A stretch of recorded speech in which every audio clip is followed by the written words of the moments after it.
أعوذ بالله من الشيطان الرجيم بسم الله الرحمن الرحيم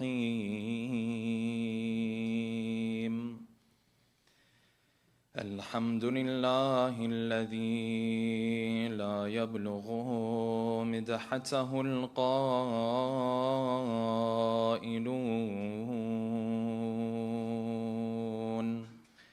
ولا يحصي نعماءه العادون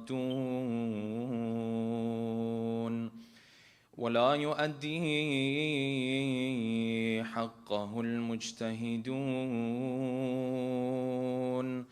الذي لا يدركه بعد الهمم ولا يناله غوص الفطن الذي ليس لصفته حد محدود ولا نعت موجود ولا وقت معدود ولا أجل ممدود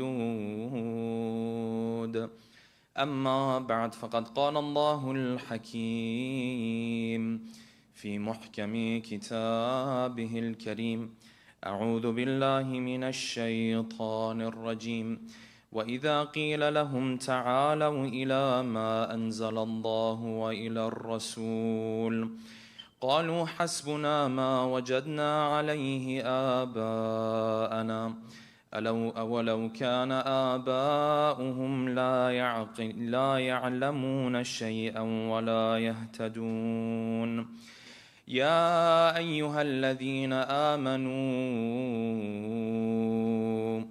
لا يضركم من ضل إذا اهتديتم عليكم أنفسكم لا يضركم من ضل إذا اهتديتم إلى الله مرجعكم جميعا فينبئكم بما كنتم تعملون صدق الله العلي العظيم صلوات اللهم صل على محمد. For the love of our beloved Prophet and his beloved progeny, a second loud salawat. Allahumma salli ala Muhammad. For the hastening in the return of our beloved 12th Imam, a third final loud salawat.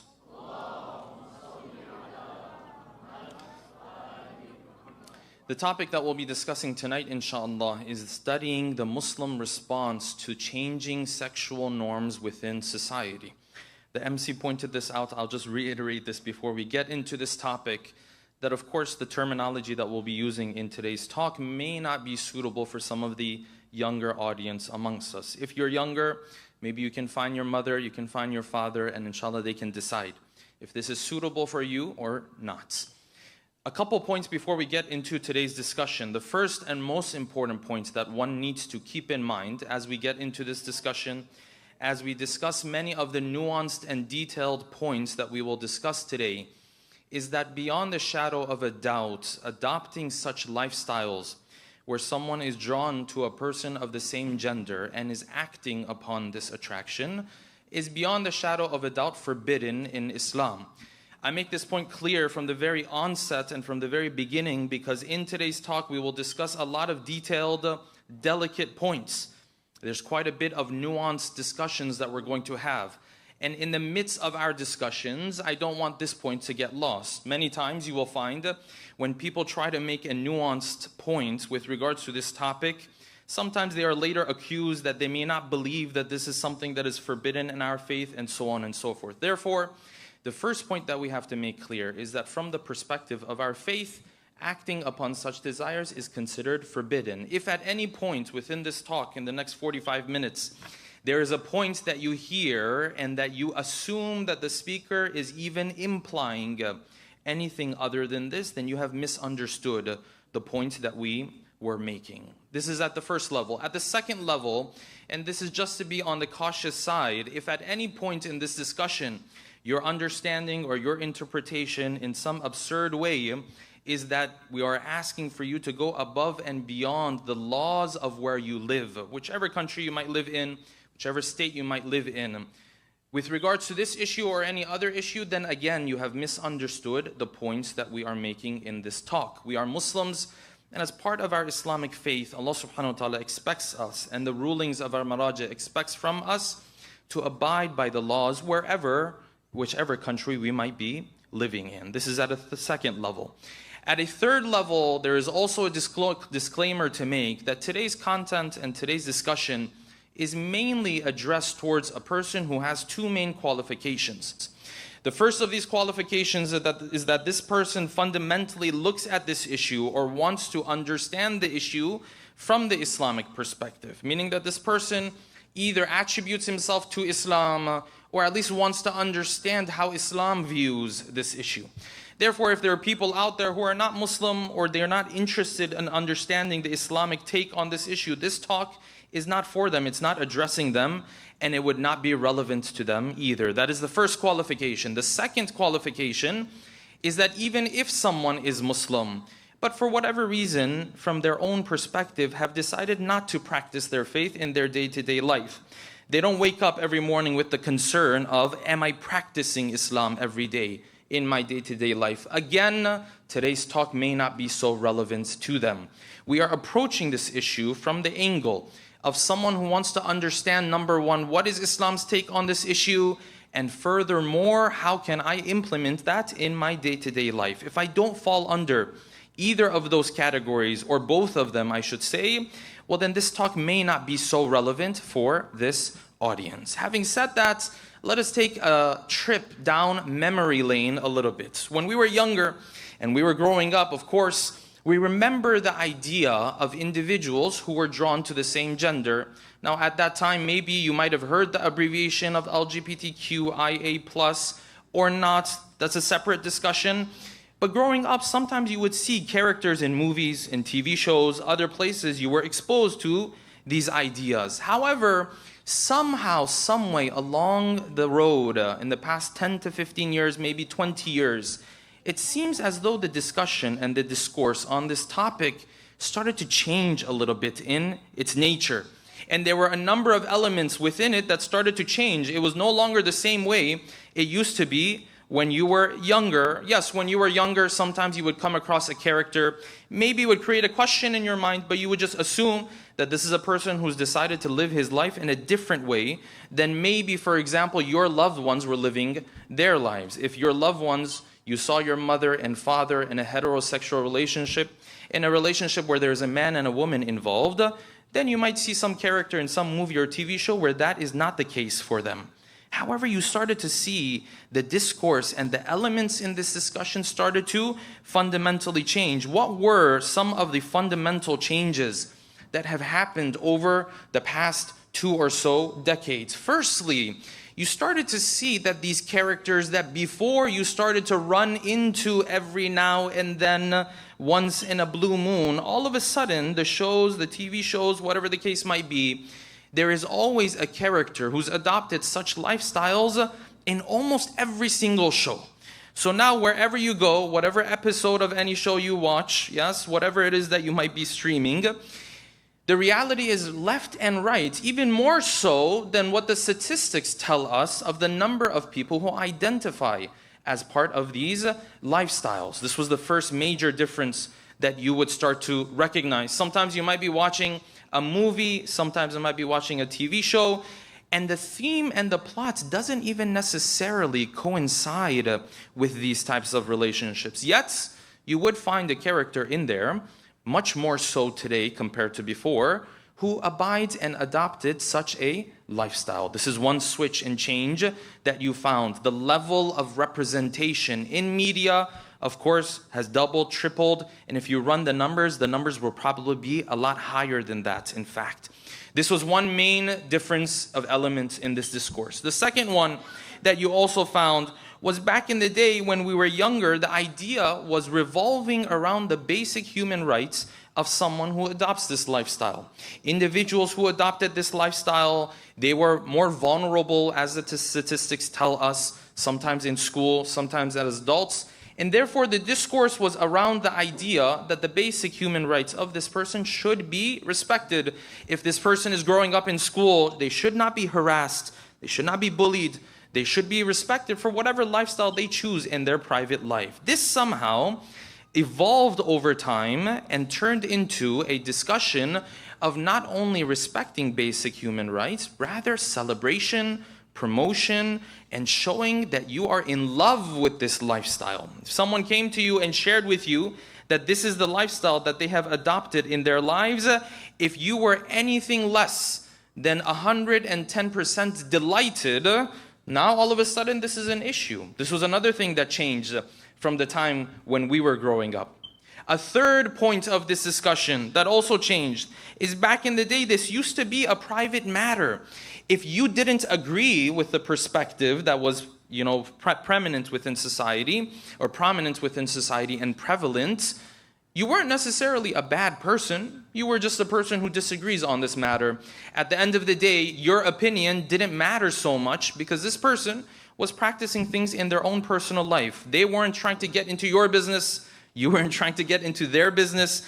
It was a simple private matter, personal matter. If you like it or you don't like it, your opinion carried no weight or any value. Fast forward to a couple decades later, all of a sudden, if you don't agree with this and you're not delighted and you're not celebrating and you're not promoting this, now all of a sudden you are given the titles and tags of being hateful, of being a person who is angry and frustrated and responding with such emotions. This wasn't the case when we were growing up.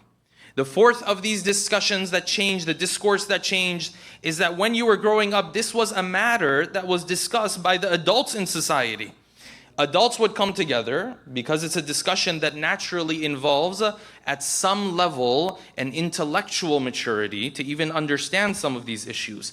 And beyond that, a certain level of sexual maturity, because this is what the discussion is really about. You would find adults discussing this issue. That was how things were done. It wasn't necessarily a matter of getting anyone else involved.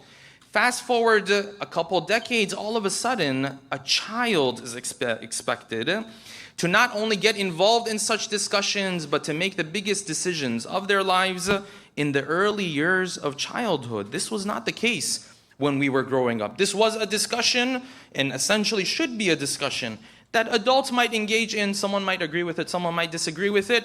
Again, your opinion and my opinion doesn't matter much in the private life of another person. Everyone gets to live life however they like, but that is no longer the situation today. The situation today is that children are brought into the discussion, and children are exposed to such ideas, and children are expected, though they have a simplicity to their minds and an innocence to their minds, they are expected to make decisions and give opinions on these issues that require intellectual and sexual and physical maturity. And the last element that changed within the last 2 decades was the way you found before advocates for this cause were individuals who cared for a person who adopted this lifestyle, for the basic rights of a person who adopted this lifestyle. And today you see it's no longer a matter of individuals. Some of the greatest corporations that you come across are now heavily invested and involved in the promotion and celebration. This was also something you weren't used to 10, 15, 20 years ago. Now, beyond all of this, one might ask, why are we taking time on the 8th or 7th night of Muharram to discuss a topic like this? One might say this is not something that involves us. This is something to be discussed at another time. Brothers and sisters, though you could have said that 10, 15 years ago, today you can no longer say that. That is not the reality of the matter today. Today, the reality of the matter is that this is an issue that involves our communities in a multitude of different ways. Whether it is the children we are talking about, whether it's not even necessarily children and from the angle of a parent, but simply from the angle of a person who has this question in his or her mind, that how is it and why is it that Islam does not approve of such a lifestyle when this person who is engaging in such behavior is not necessarily hurting anyone, is not necessarily being a bad citizen in society. These are fundamental questions that a lot of our younger generation will pose. And without answering them, the questions will not remain here. They will go further to asking themselves, is Islam truly the faith that can answer my needs in the 21st century? Today, inshallah, therefore, we'll take some time to delve into this topic by posing the following questions. Number one, did the Ahlul Bayt simply reject ideas that they found in society? Or did they take the time to shed light and remove any confusion with regards to those issues before taking a stance? Number two, what did Imam al-Hussein say on the 10th of Muharram to make sure that everyone who had come to the battlefield knew exactly what they were doing and exactly who they were going up against before he went to the tents and prepared to defend himself and his family? Number three, what do the statistics tell us about how the Muslim community as a whole has responded to these changing sexual norms in society? Number four, what are the four approaches that we found within the Muslim community? And which one of them is closer to the Islamic approach when it comes to this issue? Number five, what was the problem with the people of Lut? Was the problem that the Quran had with them the lack of consent that they have in such relationships? Or was the problem something else? And how do we attribute such a thing to the verses of the Quran? And number six, and finally, what should one do if somebody or someone you might know is struggling with attractions of this sort? Tonight, inshallah, we'll delve into these 6 questions with a loud salawat ala Muhammadin wa ali Muhammad.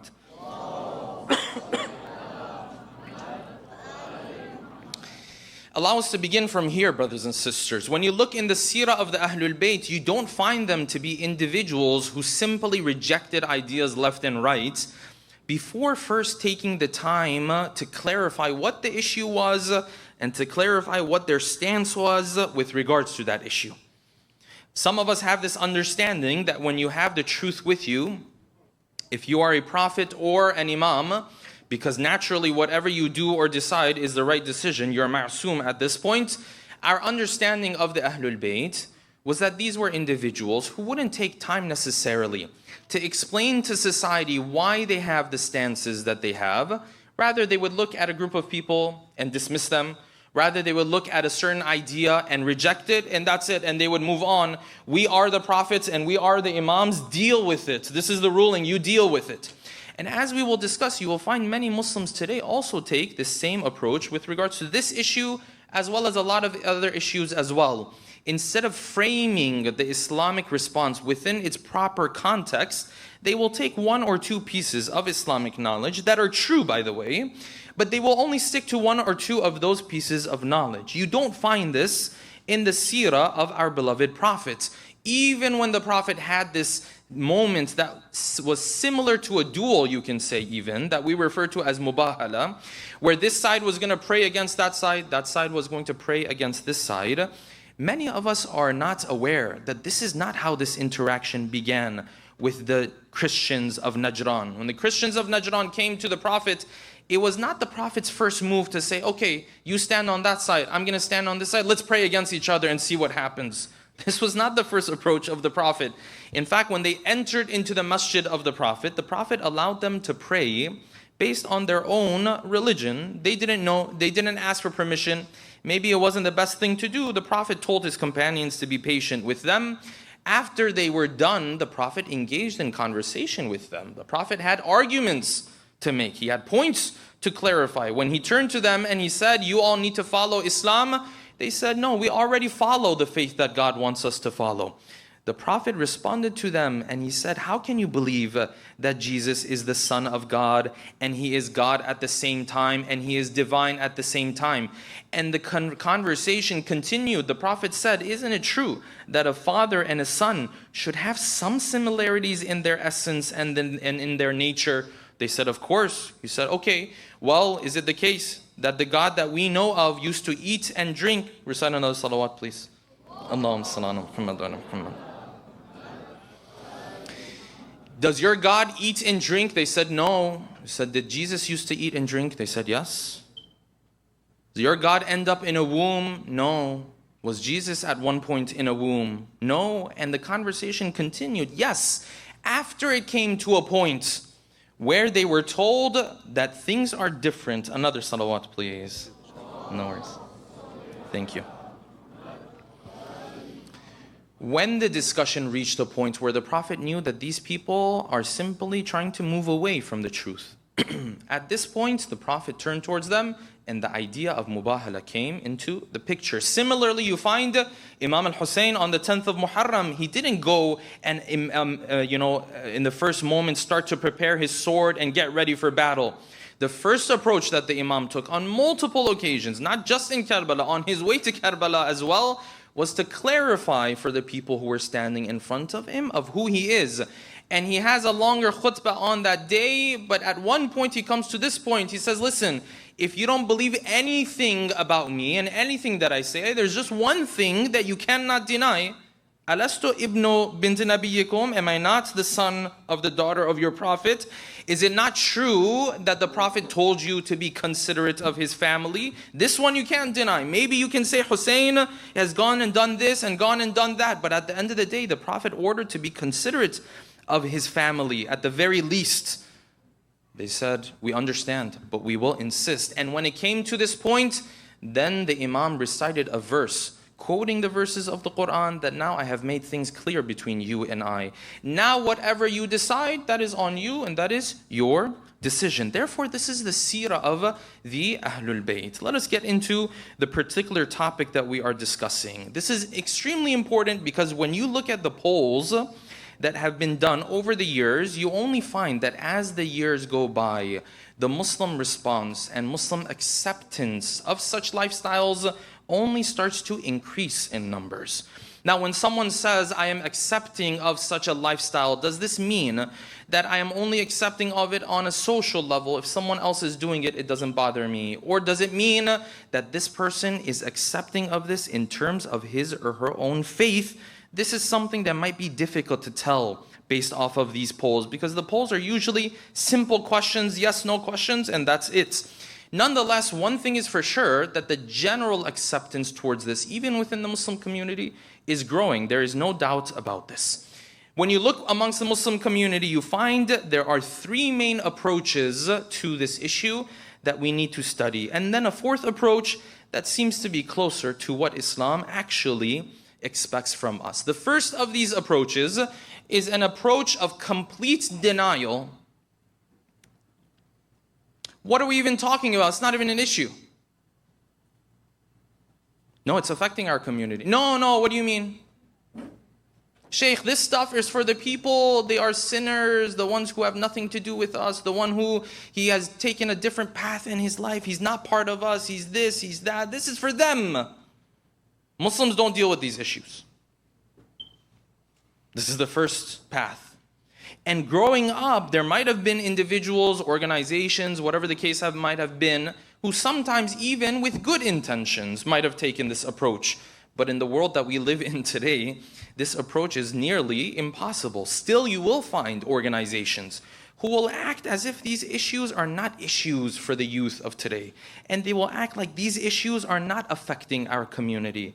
And they will act like these questions are not pressing questions. Sheikh, just ignore it and in a couple years, it'll all be gone and pass. And no, this is not the world that we live in anymore. The first approach is the approach of denial. This is that same person that if you come to him and you say, well, I'm dealing with depression, this person will tell you, depression is for someone who is ungrateful in his life, someone whose spirituality is weak, and so on and so forth. You're not like that. Don't talk about this stuff. Move on.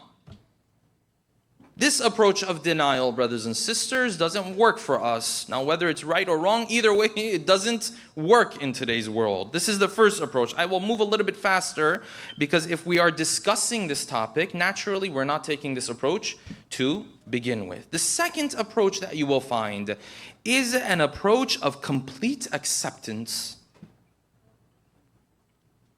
Meaning, when this issue is brought up, this person looks at himself, looks at the religion of Islam, looks at sometimes, and we're going to get into this, why is it that someone would feel compelled to be accepting of such lifestyles in this faith? We're going to talk about that momentarily.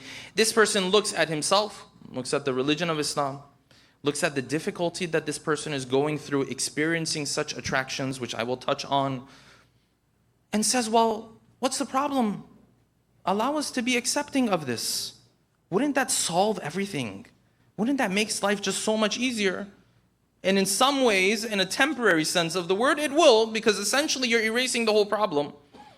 So of course, yes, it's an easier route. And when it comes to acceptance, brothers and sisters, towards this issue, though Islam doesn't allow for this, when you look at the verses of the Quran are quite clear about this issue. If this was an issue where the Quran was a bit vague on it, then we could have made such claims, or someone could have made such claims. But that's not the case with the verses of the Quran. Sometimes people see another Muslim being accepting towards this ideology. Immediately they start to attack that individual. How dare you? This is evil. Haven't you heard of the story of Lut? Okay, but did you sit down to ask this person why they came to this conclusion? What was their thought process? Why did they assume that this should be allowed in our faith?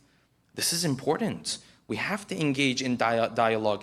And many times when people don't engage in dialogue, it is because of an insecurity of knowing that if they were to engage in dialogue, there might be questions that might be brought up that they don't have the answers to. So the easier response is what? The story of Lut, that's it, don't talk to me. This is easier than to engage in dialogue. No, this person who is accepting towards this lifestyle, at least a Muslim, is not necessarily a bad person, an evil person. Sometimes it has other reasons. I will mention two of them. It may not always be these two. It might be some other things, but at least two of them. And I know this because I've engaged in conversation with individuals who used to believe such a thing. The first of these reasons is that this person fundamentally believes that your religiosity and your spirituality has nothing to do with what you decide to do in your own home.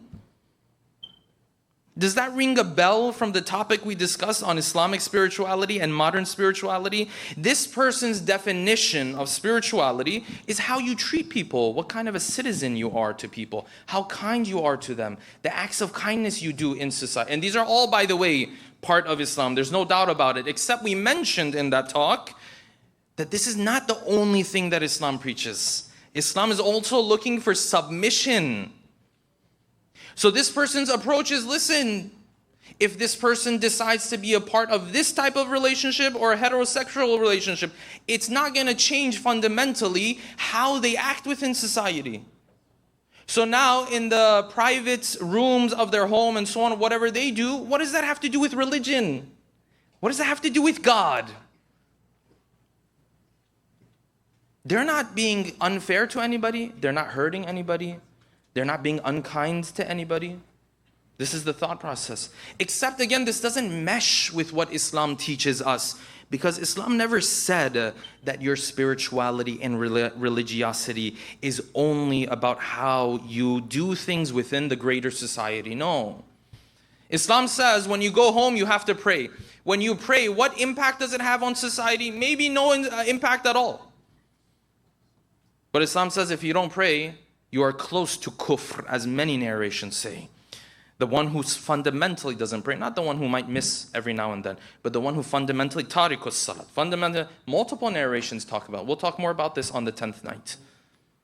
Okay, so what impact am I having on society if I don't pray? Maybe no impact at all.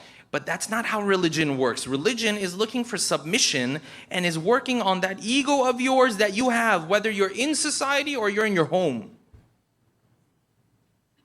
But however, this person's understanding is what? Well, this person's not hurting anyone. And in some ways, maybe that's true, maybe it's not. That's a longer discussion. Okay, so this is number one, but it doesn't mesh with what Islam teaches us. This is number one. A second reason why sometimes people are accepting towards these lifestyles is coming from a place of sympathy. It's actually a very innocent approach. It's not necessarily always evil, agenda this, so on and so forth. What I'm talking about right now is not this corporation or that corporation. It's not what we're talking about. We're talking about community members right now, brothers and sisters. This person looks at a friend who is struggling with such attractions. Okay, but they see this person's life is difficult. Of course it's difficult. We're going to talk about it, how difficult it is. And in order to make sense of this in their own mind, and in order to be able to find a solution to this problem, what will they do? they will say, you know what, actually, I don't think God would put someone through the difficulty that this person is going through. Hence, it must be the case that Islam, Arhamur Rahimin, the God who is the most merciful, shouldn't have a problem with this. Look at the difficulty it's creating for him because this is forbidden in our religion. It's coming a lot of times from a place of sympathy. But Islam also doesn't agree with this form of sympathy, because as we will discuss, there are two forms of sympathy, or empathy, I should say. There's that form of empathy where you erase the problem altogether. There's a place of empathy where you don't erase the problem, but you understand the struggle of the person that you are dealing with. The latter is what Islam really emphasizes. The former, Islam does not necessarily agree with. And we will talk about this more. This is the second approach that you will find. The third approach that you will find is the approach of an individual who essentially objects to these lifestyles, but does it in such a harsh, rude, disrespectful way that he doesn't even take the time to understand the difficulty of this community member who is experiencing such attractions. Harsh objection. So when you talk to this guy, the whole discussion is 1.5 minutes. He says, listen, haven't you heard about the story of Prophet Lut? Yeah, I heard about the story of Prophet. That's it. It's haram. You're going to burn in hell. Don't talk to me. This harsh objection. Did this person put things into the proper Islamic framework? No, this is not the proper Islamic framework with regards to this. So you might say, well, what is it that Islam, therefore, out of these 4 different approaches or 3 approaches, is expecting of you and I? When it comes to Islam, brothers and sisters, there are 2 main elements to the Islamic approach as far as I understand this topic. This is just my humble opinion. The first of those is, yes, the element of non-acceptance. There's no doubt that Islam is not accepting of acting upon such desires. There's no doubt about it. We mentioned this at the beginning of the talk as well. When you look at the verses of the Quran, they are very clear on this. There have been attempts, whether you're talking about Islam or even other faiths. In Christianity, there's also been attempts of this sort, to look at the stories mentioned in the Quran and in the Bible and to interpret them in a different sense, to denote that the problem that Prophet Lut had with his people was not the issue of acting upon this attraction between the same gender. The problem was a lack of consent in these relationships. This attempt has been made many times to interpret the verses of the Quran in this way, to interpret even the Bible in this way. Now with the Bible, it's slightly different. With the Quran, when you look at the verses of the Quran has set the wording in such a way, the wording of the Quran cannot even be interpreted in this way. Why? Because Lut alayhi salam, in multiple surahs of the Quran, what does he tell people? He says, أَإِنَّكُمْ لَتَأْتُونَ الرِّجَالَ شَهْوَةً مِّن دُونِ النِّسَاءِ. Do you guys approach men and not women?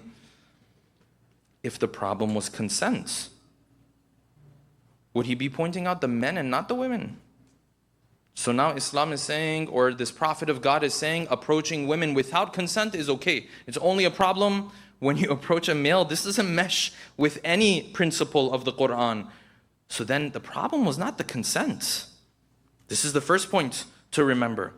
There are those who will come back to you and say, well, I want to make a point clear to you. There have always been people who have struggled with this attraction. Absolutely, there's no doubt about it. The same way there's always been people who have struggled with an attraction to consuming alcohol, for example, to interacting with the opposite gender outside of a marriage, for example, and the list goes on and on.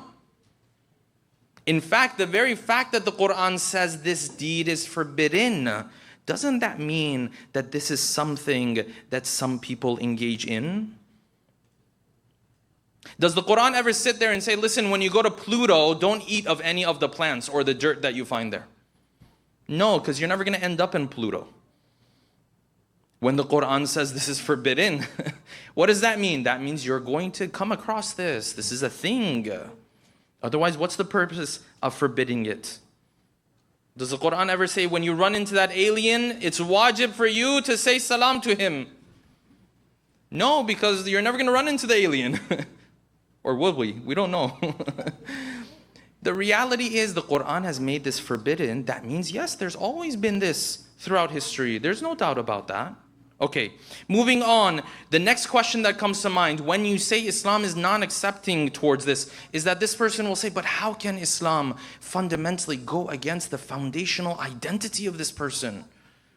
This person wants to be authentic in terms of who they are. These are the feelings and emotions that they have. How could God expect this person to go against his own identity? And Islam will respond to you that this is not his most foundational identity. His most foundational identity is servitude to his Creator. This is not his most foundational identity. If I came to Allah subhanahu wa ta'ala and said, I'm American, this is my identity. So whatever it implies, I'm going to act on it. We talked about this on night 1 and night 2.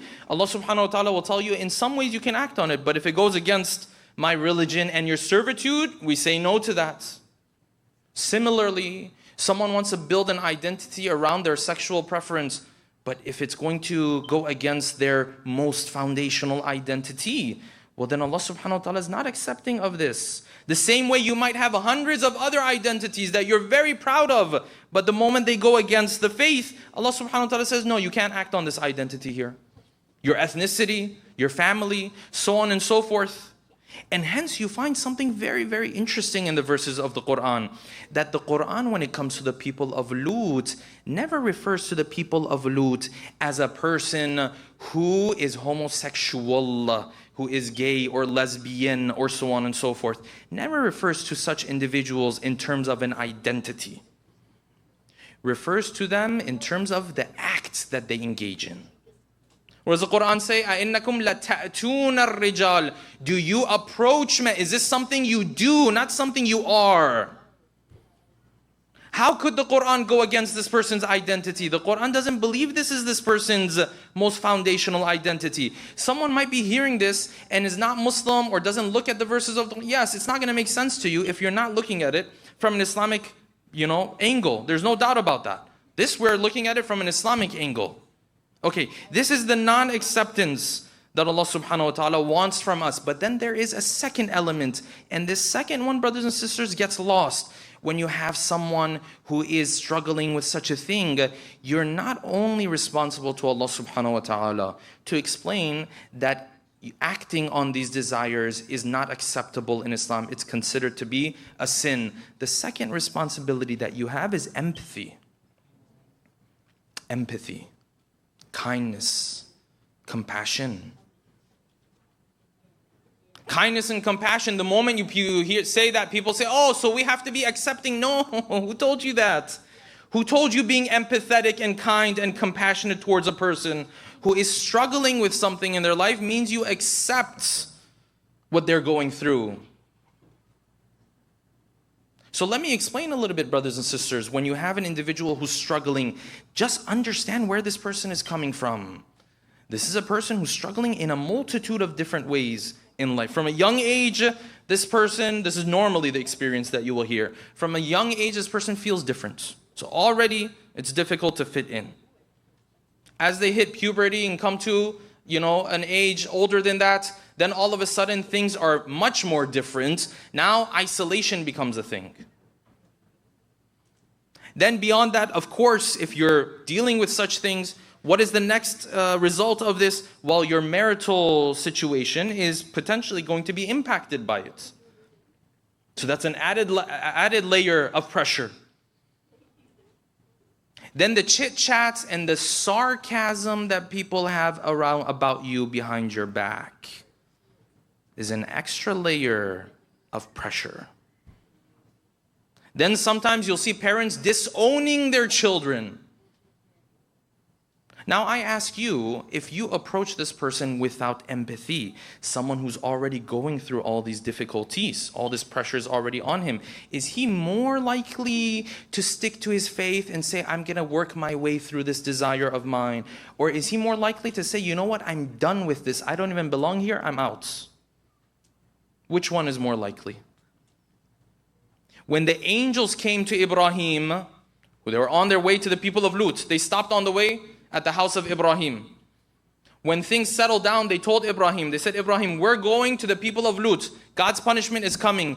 Look at the empathy that Ibrahim showed. The compassion that Ibrahim showed.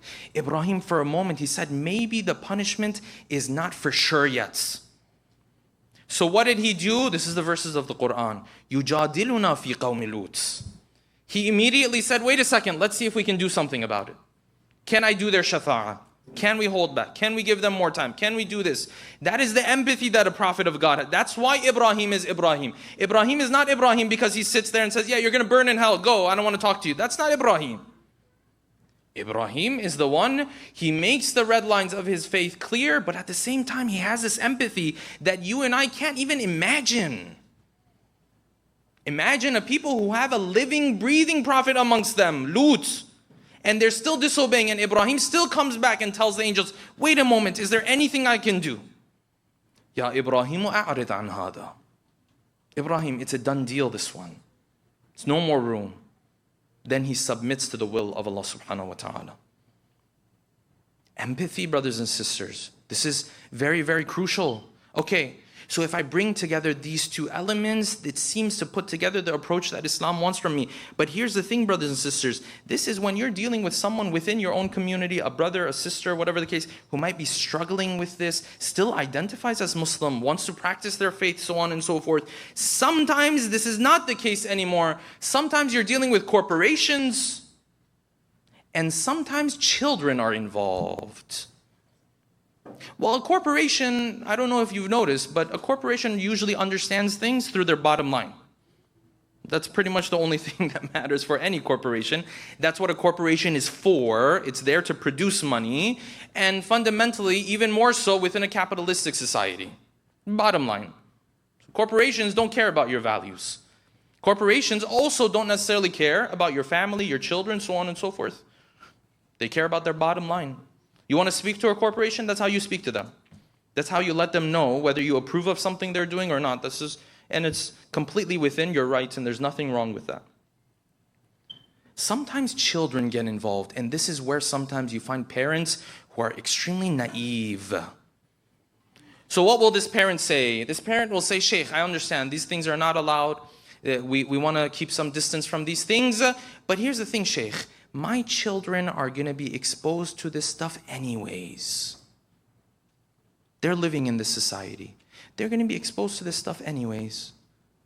So now why this headache? Don't expose them now. They're going to find out about this stuff anyways. What this parent is forgetting about is that your child is going through formative years.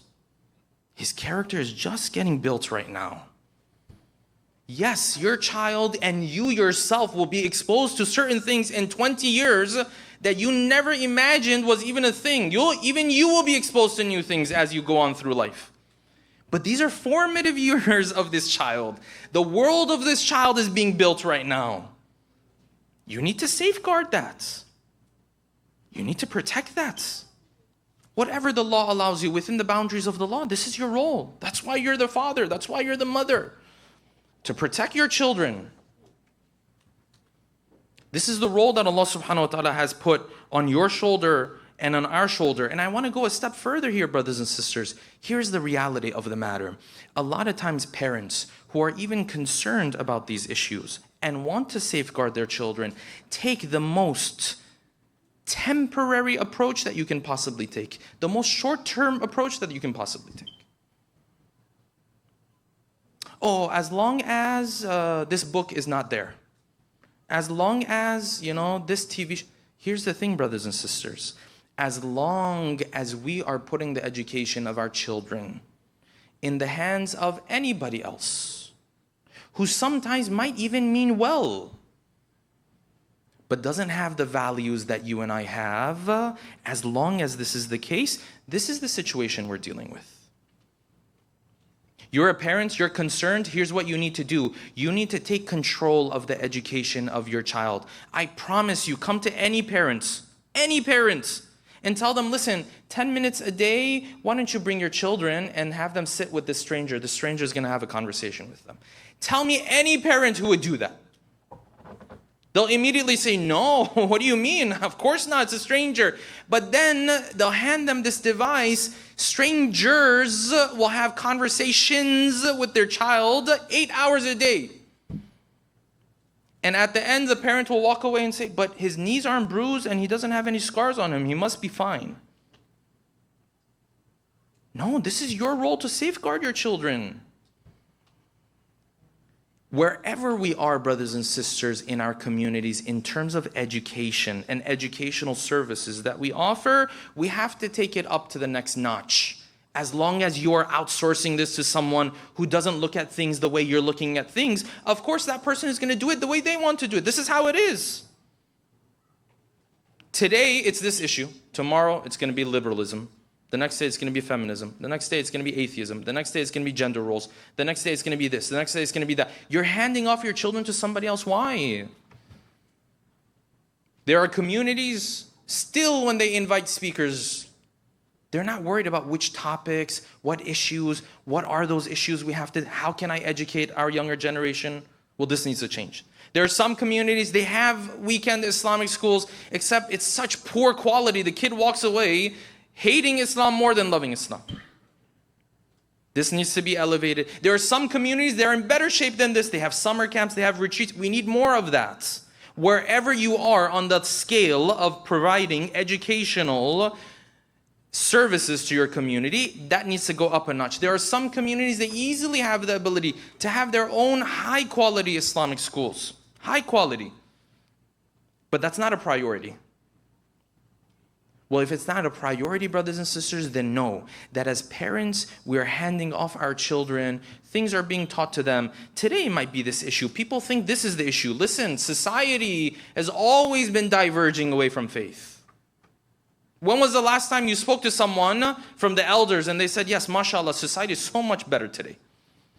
Society is always heading its own direction. This is your responsibility to take control of the education of your children, to be involved in the education of your children, to know what's happening, to see if I can put him in a much better atmosphere than having to put him in an atmosphere where he's taught the wrong thing 24/7, except this one book is not available to him. This is not bad. This is good.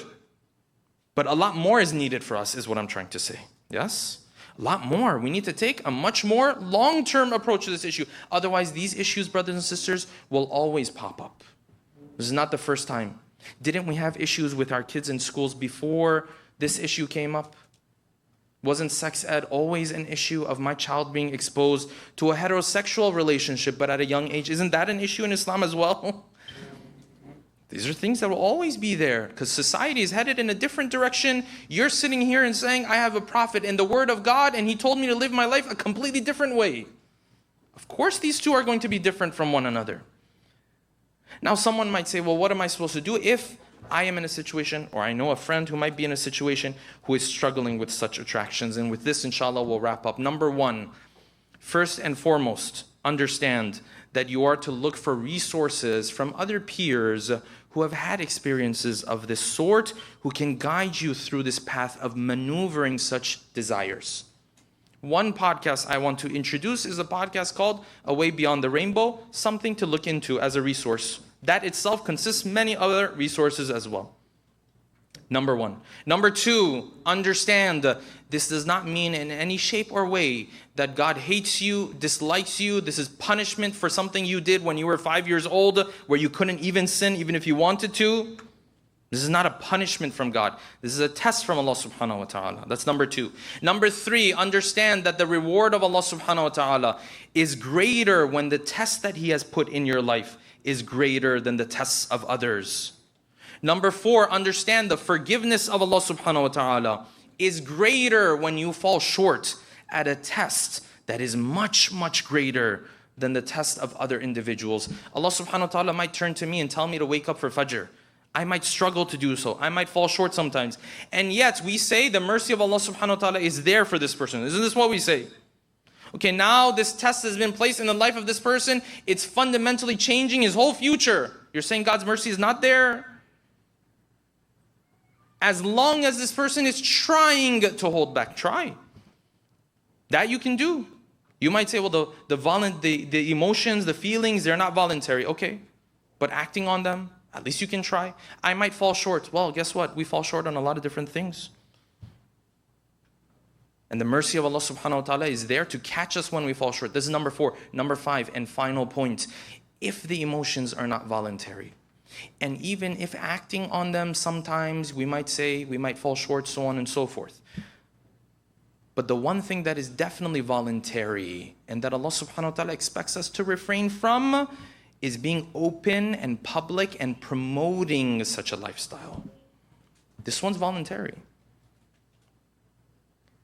And sometimes in narrations you read, when someone, just because they weren't public about something, they were that much closer to the mercy of Allah subhanahu wa ta'ala. In fact, when you look in the verses of the Quran, this story of Lut that we talk about all the time, yes? The story of Lut, this happened, that happened. All of this story that we talk about, there is one important detail that almost everyone misses when it comes to the story of Lut. The punishment that Allah subhanahu wa ta'ala sent on the people of Lut in that particular way that the Quran talks about. Was it just because they engaged in the sin, or was there an added factor? There was an added factor. They engaged in that sin, and then Lut complains of his people. He says, وَتَأْتُونَ فِي نَادِيكُمُ الْمُنْكَرِ. You all engage in the sin publicly. Let me have at least that much submission, that if I'm struggling with something like this, it's between me and Allah subhanahu wa ta'ala. ذَلِكَ وَمَنْ يُعَذِّمْ حُرُمَاتِ اللَّهِ. The one who gives respect to the red lines of Allah subhanahu wa ta'ala. فَهُوَ خَيْرٌ لَهُ عِنْدَ رَبِّهِ. God is going to look out for that person. This is voluntary. At the very least, I can do this. And we ask Allah subhanahu wa ta'ala that on this issue, as well as other issues, that He grants us as a community the knowledge and the intelligence to know how we are supposed to react and respond at the first level. And beyond that, to help us be able to do so on a practical level. With that, inshallah, we'll bring tonight's talk to an end. Let us take a moment to recite Surah Al-Fatiha for all of our marhumin and marhumat with a loud salawat ala Muhammadin wa ali Muhammad.